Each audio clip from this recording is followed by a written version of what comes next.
मित्रांनो, जालना शहराचं नाव जनकपूर करा असं बऱ्याच काही संस्थांची किंवा वैयक्तिक व्यक्तींची मागणी आहे. परंतु ज्यावेळेस आपण काही अशी मागणी करत असतो तर शासनाला आपल्याला पुरावे द्यावे लागत असतात. तर कसं, ज्यावेळेस आपण अभिजात मराठी मातृभाषा म्हणून आपण अभिजात मराठी मागणी केली, तेव्हा महाराष्ट्र शासनाला केंद्र सरकारकडे किंबहुना न्यायालयाकडे काही पुरावे द्यावे लागलेत. 1000 वर्ष पुरे जुने किंवा संत ज्ञानेश्वर महाराज माऊलीच्या काळातले 12व्या शतकातले पुरावे असे द्यायला लागलेत. त्यावेळेस मराठीला अभिजात मराठीचा दर्जा मिळाला. तर अशी कोणतीही मागणी करत असताना ऐतिहासिक संदर्भ अतिशय महत्त्वाचा ठरत असतो, की ज्यावेळेस आपल्या शहरामध्ये किंवा आपल्याजवळ जुने कागदपत्र सापडतात, मग ते उर्दूचे असो, मोडीचे असो, फारसीचे असो, तर अशा कागदपत्रामध्ये काही जुने नाव असतात. जालना कसं लिहिलेलं आहे, तर आपल्याला जर काही आपल्या घरामध्ये जवळपास कुठं जर जुने कागद असेल तर जालना हे नाव कशा पद्धतीचं असू शकतं मी तुम्हाला दाखवू इच्छितो. आपण हे जे स्क्रीनवर बघत आहात हे काही मोडीचे कागदपत्र आहेत, की ही मोडी लिपी म्हणजे छत्रपती शिवाजी महाराजांच्या काळामध्ये सर्वात जास्त चालली. खरं पाहिलं तर हिचा उगम 12व्या शतकामध्ये जेव्हा देवगिरीवर यादवांचं राज्य होतं त्यावेळेस तिचा उगम झालेला आहे. छत्रपती शिवाजी महाराजांच्या काळामध्ये ती राजभाषा म्हणून अस्तित्वात आली आणि भारत स्वतंत्र होस्तर 15 ऑगस्ट 1948 पर्यंत ही चालली. साधारण त्यानंतर 1950-52 पर्यंत ही चालली.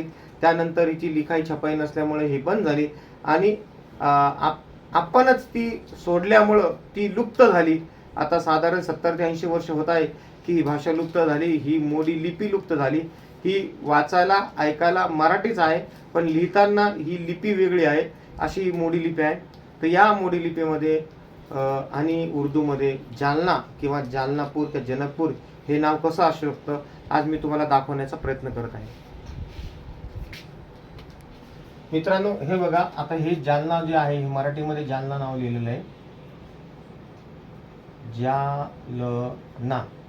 आता आपण जर मोडी लिपीमध्ये जर बघितलं तर जालना हे जालना मोडी लिपीमध्ये.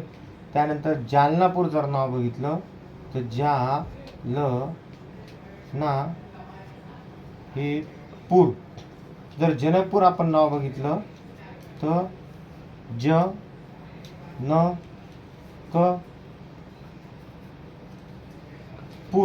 असं सुद्धा अशी वेलंटी असू शकते, जनकपूर. त्यानंतर काही इंग्रजांच्या काळामध्ये काही भाषामध्ये असं जालनाह असा सुद्धा शब्द म्हणजे दिसतो, की जो इंग्लिशमध्ये असा लिहिलेला आहे, जालनाह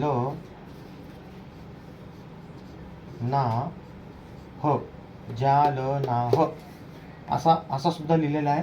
आणि उर्दूमध्ये जर आपण बघितलं की हे जिम म्हणजे जला काना जा, हे लाम म्हणजे ल, हे नून म्हणजे न, जालना.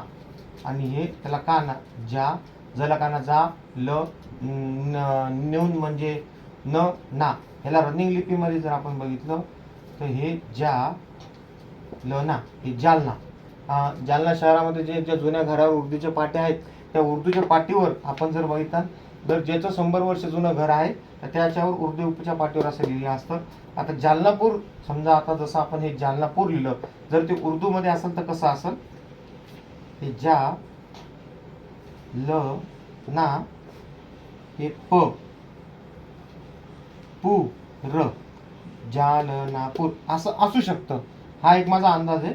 हे जालना बालबोधमध्ये रनिंग लिपीमध्ये जालना आहे, जालनापूर हे असं असू शकतं. मित्रांनो, असं काही तुम्हाला दाखवायचा मी प्रयत्न करत आहोत मित्रांनो, की आपल्या घरामध्ये जर जुने कागदपत्र असेल तर नक्की त्याच्यामध्ये अशा पद्धतीचं जालनापूर, जालना हे शब्द नक्की दिसतील.